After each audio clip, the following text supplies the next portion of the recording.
नमस्कार मित्रों, सत्य की विजय में आपका स्वागत है। मैं हूं विजय त्रिवेदी। ईरान, अमेरिका और इजराइल की जो वॉर है, जो जंग है, उसने पूरे दुनिया में कोहराम कर रखा है और उससे हर कोई हैरान परेशान है। भारत में क्या हो सकता है? भारत सरकार क्या कर रही है? भारत को कैसे बिहेव करना चाहिए था? क्या कोई प्रिएम्प्टिव एक्शन लिया जा सकता था? प्रिएम्प्टिव मेजर्स पर कुछ काम किया जा सकता था? और जो भारत की नीति रही उसमें ईरान के साथ जाना, ईरान के साथ नहीं जाना, इजराइल के साथ खड़े होना, अमेरिका के साथ चुप्पी दिखाना, ऐसे बहुत सारे सवाल राजनीति के और देश के तमाम जो इंटेलेक्चुअल्स हैं, वो करते रहे हैं। सरकार अपने तरीके से कर रही है और सरकार ने कहा कि वो नेशनल इंटरेस्ट में काम कर रही है। और ऐसा फिलहाल तो अभी कोई नहीं लगा कि नेशनल इंटरेस्ट का कोई बहुत बड़ा नुकसान हो गया।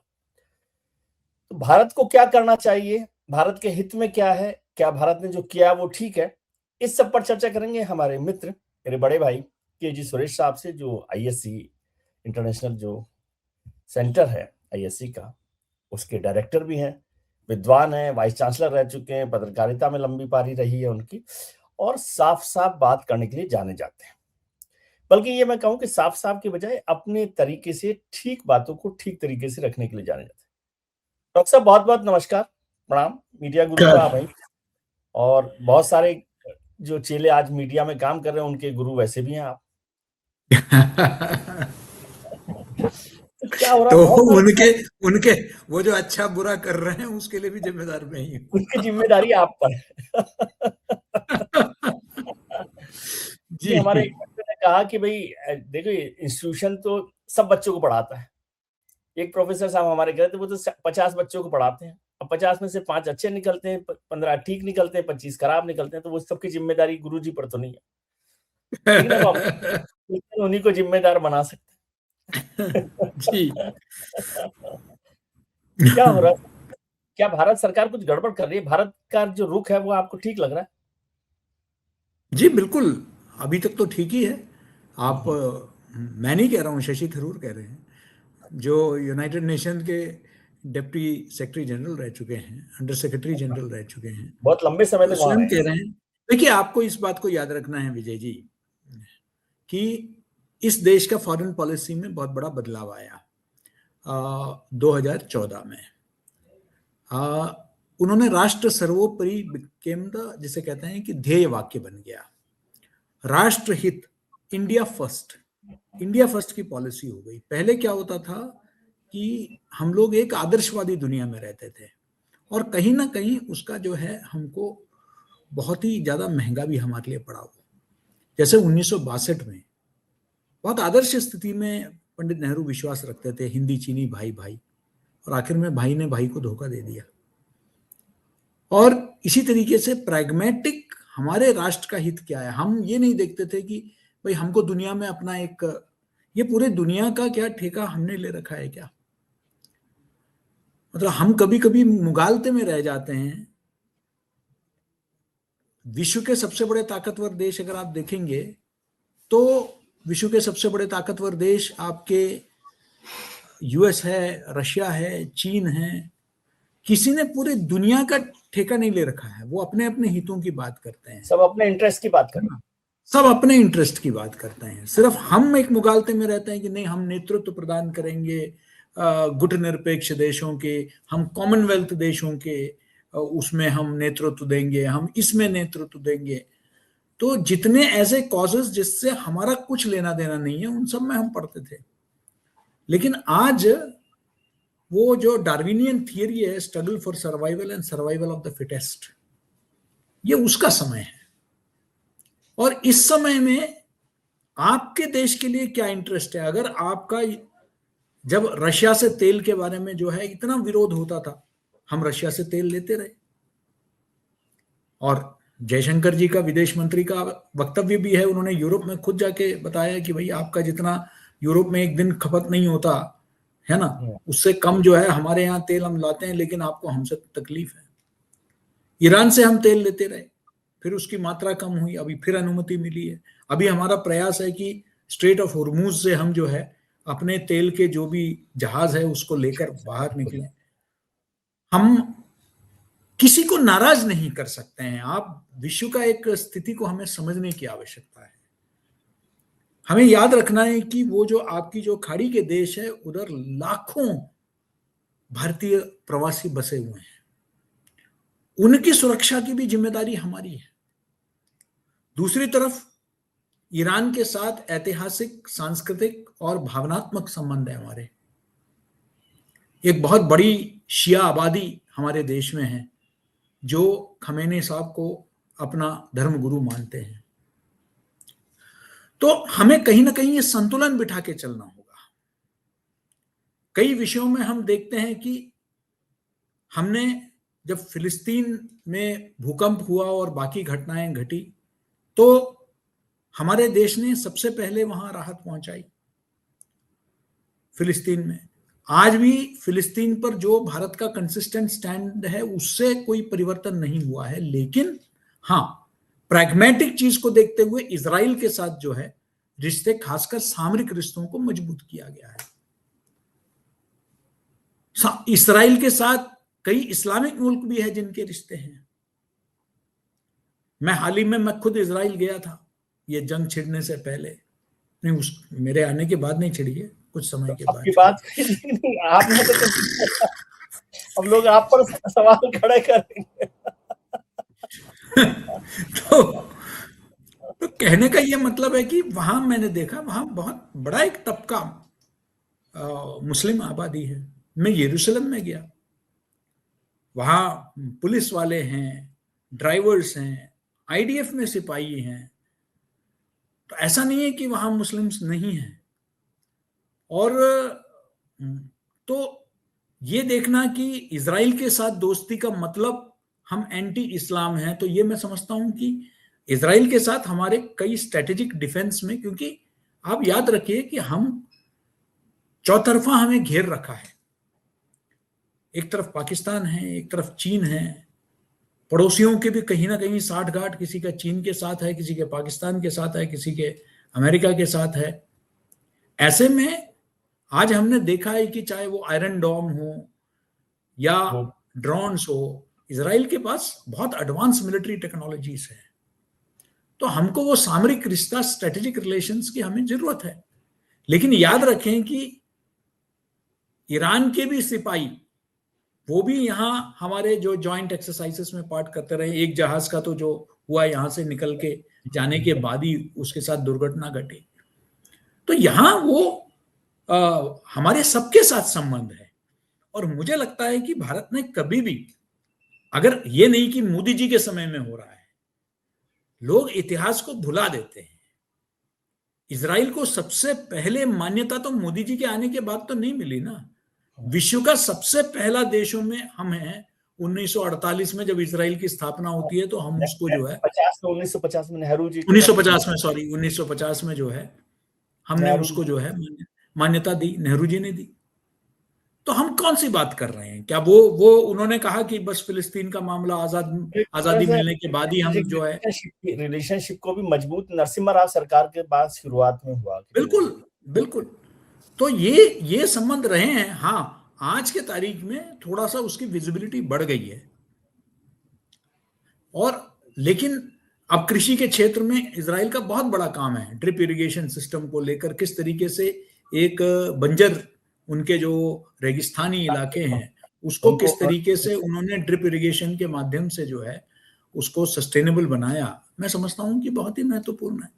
तो इसलिए मैं समझता हूं कि भारत का अभी तक का रुख जो है, मुझे लगता है कि संतुलित रहा है। हाँ, ये जरूर हो सकता था, देखिए शायद हमारे विदेश मंत्री खुद गए ईरान के दूतावास में और वहाँ उन्होंने मजम्मत की खमेनी साहब के हत्या की। और जो अभी जो बच्चे, जो 140 बच्चों पर जो वहाँ हुआ, और जो सिविलियन एरियाज में कुछ हो रहा है, उसका भी जो है भारत ने जो है वो उसका खंडन किया है, मजम्मत की है।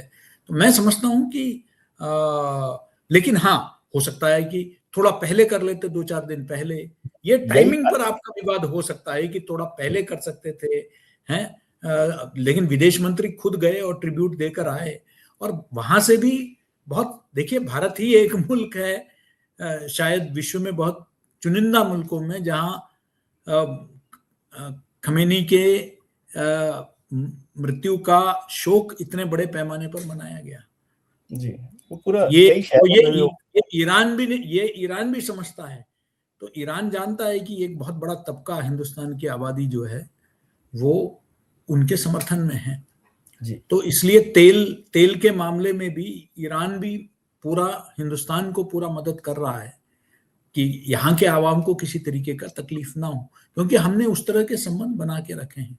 जी। सर, जो आप बात कह रहे हैं, उसी के लिए तो लोग कहते हैं कि ये कंप्रोमाइज़्ड प्राइम मिनिस्टर है, कि आपने कंप्रोमाइज़ कर लिया, कि आपको जब खड़े होकर बोलना चाहिए था ईरान के साथ, तब आप चुप रहे। और ये तो अभी देश को पता ही नहीं कि जो युद्ध शुरू हुआ, वो केजी सुरेश साहब वहाँ गए थे, इज़राइल पहले। नहीं, ये बताइए कि नहीं, ऑपरेशन सिंदूर के बाद आपके साथ कितने लोग खड़े हुए, ये बताइए ना। क्या ईरान खड़ा हुआ था क्या आपके साथ? हम उसकी बात को तो देखते नहीं है कि जब हम पर हो रहा था हमला, तो तब उस कौन वक्त था? तब तो उस वक्त क्या ईरान हमारे साथ खड़ा हुआ था कि आज हम ईरान के साथ खड़े हों? सब अपने अपने हित की बात कर रहे थे, सब, है ना। तो इसलिए हमें तो वो देखना है कि हमारा हित किस में है। मैंने नहीं, कहा ना, लेकिन बहुत सब। सारे लोग ये कहते हैं ना कि तो भई देखिए, अब एक मैं तो बताता हूँ, कई बार देखिए कई आख्यान क्रिएट किए जाते हैं। मैं उसका उदाहरण देता हूँ आपको। एक वीडियो जिसका क्लिपिंग जो है वो वायरल हुआ है, वो है कि मोदी जी कह रहे हैं कि इजराइल फादरलैंड है और हिंदुस्तान मदरलैंड है। और इस पर बड़े अफसोस की बात है कि विपक्षी पार्टियों से भी टिप्पणियां आई है ना, इसका मजाक उड़ाते हुए, निंदा करते हुए इसको कई जगह दिखाया गया है। मैं एक चीज बताता हूं कि आजकल जब हम ये fake misinformation, disinformation, fake narratives के जमाने में, यह अत्यंत आवश्यक है कि हम सिर्फ तथ्यों को ना दिखाएं। ये तो तथ्य है कि उन्होंने ये कहा था, लेकिन हम संदर्भ के साथ दिखाएं तथ्य को, किस संदर्भ में यह कहा गया था। रेफरेंस इंपॉर्टेंट होता है, नहीं तो रेफरेंस से मिस करके reference, context is very important. Context. Yes, अब उसके नतीजा क्या हुआ, तो ये इजराइल के साथ कितना समझौता कर लिया, नेतान्याहू के आदमी है मोदी, ये सब दिखाने के लिए। अब आप बताइए, वो कह रहे थे उन यहूदियों के बारे में जो भारत से निकलकर वहां जाके बस गए हैं, बस और गए। वो हमारे लिए आज बहुत बड़े तादाद में, मैं तो इजराइल जाके आया, तो वहां तो बहुत बड़े तादाद में भारतीय मूल के लोग हैं जो यहूदी हैं, जो सदियों पहले इजराइल छोड़कर भारत में आके बसे थे। और भारत एकमात्र मुल्क था जिन्होंने, मतलब, उनको श बहुत, नहीं, अपनाया। शरण दिया और उनको अपना मजहब को, उसको पालन करने सुरक्षित। का, उनको सुरक्षित तरीके से, और कि आप अपना मजहब को जो पालन करना चाहते हैं करिए, आपको कोई रोक नहीं है। इन्होंने आपके कोची में जाएंगे, मट्टानचेरी है, जू टाउन है, वहां से चले जाइए। मुंबई में जो जूस हैं, ब्लैक जूस हैं, बिनी इजराइलीज हैं, मिजोरम में हैं, पूरे हिंदुस्तान में जूस का। और जूस ने बहुत, जनरल JFR जेकब से लेकर निजिम एजेकियल जैसे लेखक, ये सब लेखक। यहूदी रहे हैं भाई, है ना। तो इनका बहुत बड़ा राष्ट्रीय जीवन में भी हमारा बहुत बड़ा उनका योगदान रहा है।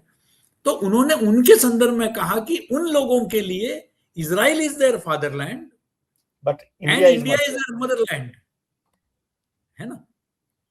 तो वो लेकिन जो लोग कह रहे हैं वो तो दो बातें कह लेकिन रहे हम सिर्फ उतने हिस्से को हम दिखाते हैं और हैं। ये जी, कहते हैं कि हम पूरे भारतीयों के लिए कह रहे हैं कि हम सबका फादरलैंड इजराइल है। तो ये मैं समझता हूं कि ये ठीक किस है। तरीके से तोड़ मरोड़ के नरेटिव को प्रस्तुत किया जा रहा है। देखिए, पहले हमारे आपके, मतलब, जब हम लोग रिपोर्टिंग वगैरह करते थे, एक्टिव रिपोर्टिंग में, तो उस समय में एक कंसेंसस था विदेश नीति को लेकर, जी, वो आज मिसिंग है। आज विदेश नीति भी आज राजनीति का एक शिकार बन गई स्वीकार करूँ। है ना। लेकिन कुछ लोग कह रहे हैं कि सर, ईरान के साथ तो हमारा एक 5000 साल का रिश्ता है। हालाँकि जो हम्म, पर्शियन जो रिश्ता है, पर्शियन कल्चर का और इंडिया का। लेकिन आज जो मौजूदा व्यवस्था है, वो इसलिए ईरान के साथ नहीं खड़ी क्योंकि वो मुसलमानों का देश है। बहुत सीधा-सीधा सा आरोप ये लगाते हैं, और जो सरकार है वो मुसलमानों के साथ नहीं होती। दूसरा कहते हैं ये तो मुझे ऐसा ठीक है। लग हाँ, नहीं विजय एक जी, और अगर ऐसा होता तो यूएई में जी, और भी दुनिया भर के मुल्कों में मोदी जी को सबसे बड़ा राष्ट्रीय सम्मान दिया गया है, और वहां मंदिरें बन रही है बड़े बड़े, और वहाँ हर तरह से जो है भारतीयों का स्वागत है। वो लोग इधर आते हैं, बहुत करीबी संबंध है गल्फ के कई मुल्कों के साथ हमारे। तो अगर वही मुस्लिम वाला एक विषय होता, तो जब मालदीव संकट में था तो सबसे पहले भारत ने राहत पहुंचाई, तो वो भी तो एक मुस्लिम कंट्री है। तो मुझे नहीं लगता है कि, या अफगानिस्तान के साथ वो भी तालिबान, जिसने कभी हमारा जहाज किडनैप किया था, वहां हाईजैक किया था, उसके साथ हमने, तालिबान के साथ हमने जो है डिप्लोमेटिक रिलेशंस को रेस्टोर किया। क्यों? क्योंकि वो नेशनल इंटरेस्ट में आज है। अगर हम पुरानी बात कह के रह गए कि नहीं भाई वो तो मतलब उन्होंने हमारा हाईजैक किया था, वो उनका भी एक फेज था। आज वो सत्ता में आ गए तो हम उनसे डील कर रहे हैं, क्योंकि हम दोनों का एक कॉमन इंटरेस्ट कहीं कन्वर्ज हो रहा है। पुराने रिश्ते हैं। आज भारत ने मजम्मत की है, जो पाकिस्तान ने अभी जो बमबारी की काबुल में, और वहां जो बच्चों के, हाँ, अस्पताल में जहां ड्रग एडिक्शन के लिए ट्रीटमेंट दिए जा रहे थे, उन युवा पीढ़ियों के जो है, हाँ, तो उसका जो है भारत ने मजम्मत की है, और भारत अफगानिस्तान के साथ है। तो अफगानिस्तान क्या इस्लामिक मुल्क नहीं है क्या? तालिबान नहीं है क्या वहां? तो मुझे नहीं लगता है कि, लेकिन देखिए, ईरान के रेजीम एक डिक्टेटोरियल रेजीम भी है। ईरान का रेजीम महिलाओं के प्रति बहुत ही अत्यंत, ये भी एक कुछ हकीकत भी हमको मानना पड़ेगा, बहुत ही एक रिग्रेसिव उनका महिलाओं के प्रति रुख रहा है। उनको कुर्दिस्तानियों के प्रति उनका जो है, कुर्द जो कौम है उसके प्रति उनका रहा है। ये बहाई कौम को कितने लोगों को देखिए, जो जिनका ये लोटस मंदिर है, इनमें कितनों को फांसी दिया गया है, मार दिया गया है। जो माइनॉरिटीज हैं वहां, उन पर तो बहुत जुल्म और सितम होता है, ये होता है। तो ईरान ठीक है, आज मतलब हमारा ईरान को लेकर ये है कि एक आजाद मुल्क, एक स्वतंत्र मुल्क, उस मुल्क के लीडर को इस तरीके से मारना क्या उचित है या नहीं, वो एक अलग विषय है। लेकिन अगर मेरिट देखेंगे तो ईरान कोई लोकतांत्रिक और मानवीय मूल्यों का जो है कोई प्रतीकात्मक कोई नहीं था, वो हम जानते हैं। तो इसलिए हमको इस विषय को भी ध्यान में रखना है। तो भारत क्यों खड़ा हुआ? ऐसा ईरान ने क्या कर दिया है भारत के लिए, जो जिसके लिए भारत भी खड़ा हो, कृतज्ञ रहे भारत की सारी दुनिया से नाराजगी लेकर भारत के लिए इस वक्त जो है। आप ये बताइए, क्या पाकिस्तान खड़ा है क्या ईरान के साथ? पाकिस्तान तो इस्लामी मुल्क है, पाकिस्तान तो नहीं खड़ा है इनके साथ। ये सारे जितने भी अमेरिका के बेसेस है, वो सारे ईरान तो पूरा सारे इस्लामिक मुल्कों में है। ईरान तो अमेरिका तक तो नहीं पहुंच पा रहा है, तो वो सारे जो हमले कर रहा है वो इस्लामिक मुल्कों में कर रहा है ना। तो इसलिए ये कहना कि मतलब क्योंकि ईरान इस्लामिक है इसलिए भारत साथ नहीं दे रहा है, तो मैं इससे सहमत नहीं। जी, एक सवाल मुझे लगता है कि हमारे सामरिक कारण है, हमारे अपने हित में हमको देखना है।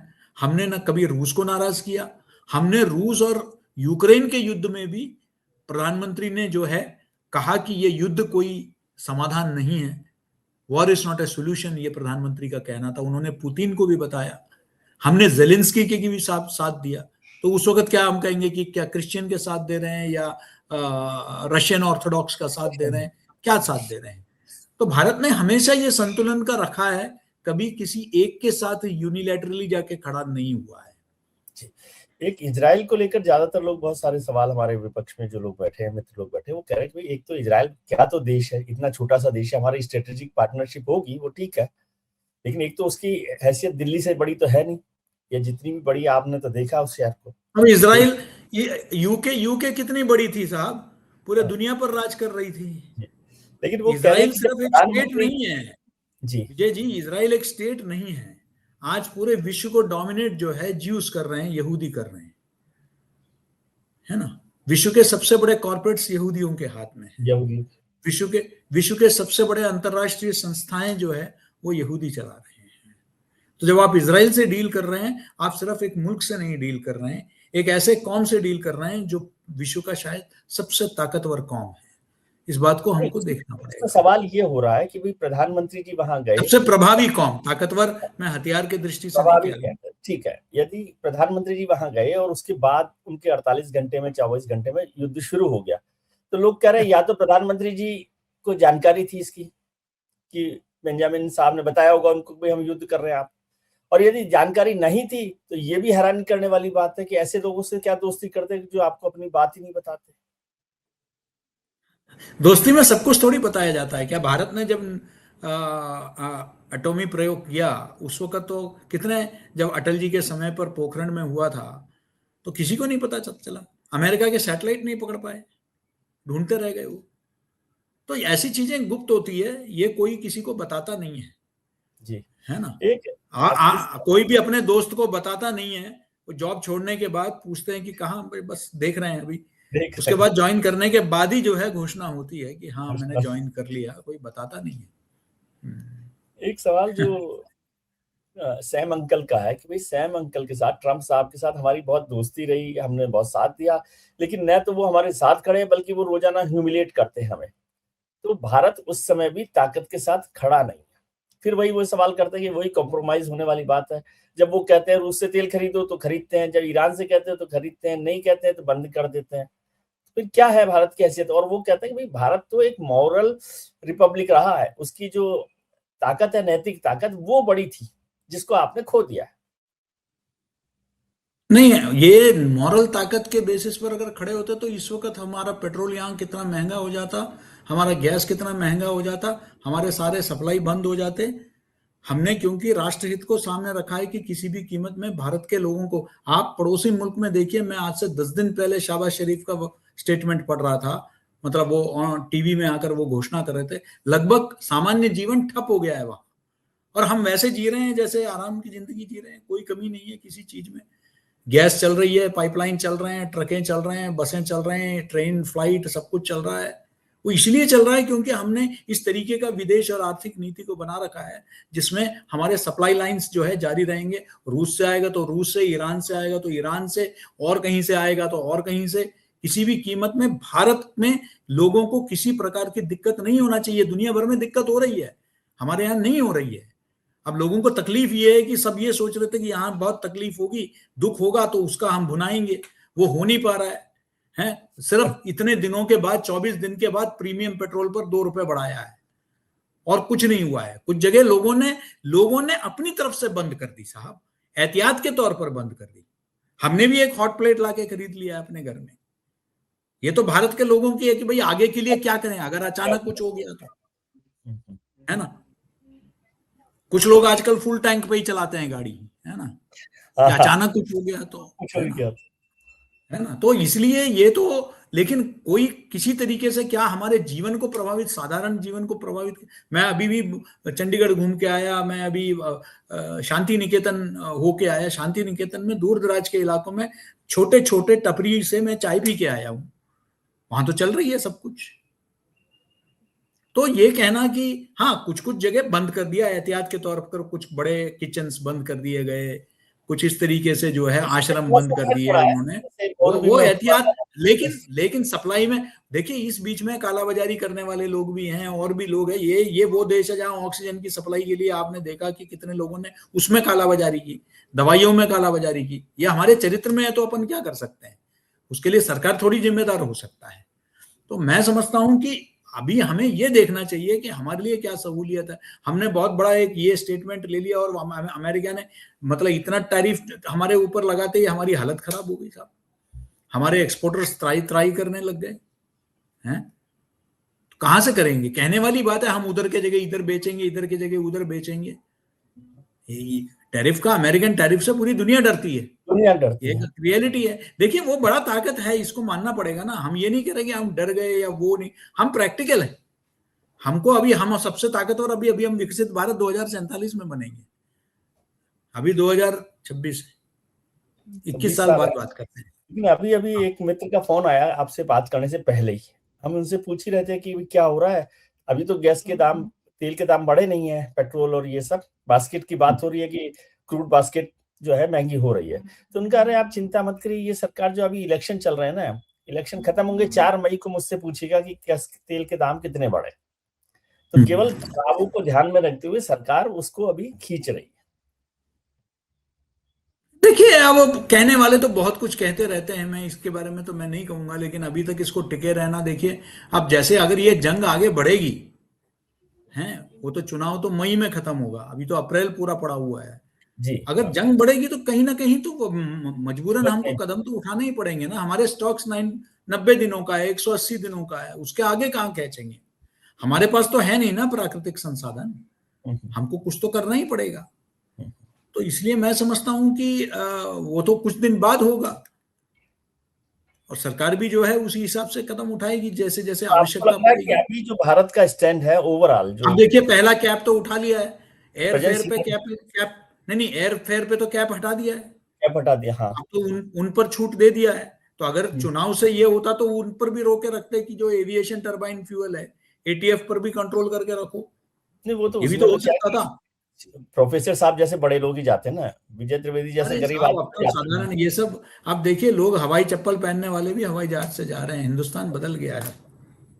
चलिए sir, thank you very much कि आपने वक्त निकाला। अभी आपकी व्यस्तताएं भी बहुत सारी हैं, तो उस पर भी काम कीजिए। मजा आता है, साफ साफ बात होती है, अच्छा लगता है, इसलिए आपको परेशान करते हैं। Thank you. बहुत बहुत धन्यवाद। जो आपके चेले हैं उनको भी थोड़ा सा समझाइए।